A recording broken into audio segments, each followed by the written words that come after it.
I am the Tofu Golem. Please enjoy the video. You begin by ensuring the laptop keyboard is active and not blocked by a function lock or external device. Open Roblox and press ESC to reach settings so you can verify the in-game keyboard scheme. This is the quickest way to confirm control mapping. Once done, set or confirm bindings for movement, jump, and interact. Keeping defaults helps avoid confusion. You need this immediate check because improper mappings are the most common cause of unresponsive input when you start playing.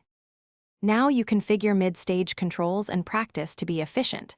Remap keys inside Roblox if your laptop lacks certain keys, or use your operating system's accessibility remapping to assign alternatives.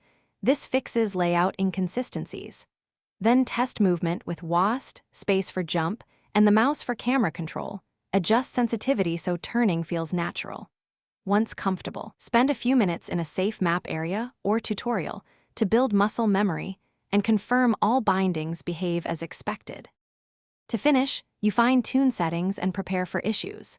Save or remember your control presets so you can restore them quickly. This prevents repeated reconfiguration.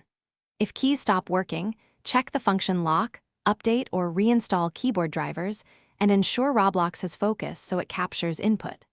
Once done, try an on-screen keyboard or plug in an external keyboard temporarily to verify whether the problem is hardware or software. This single troubleshooting step often reveals the root cause and gets you.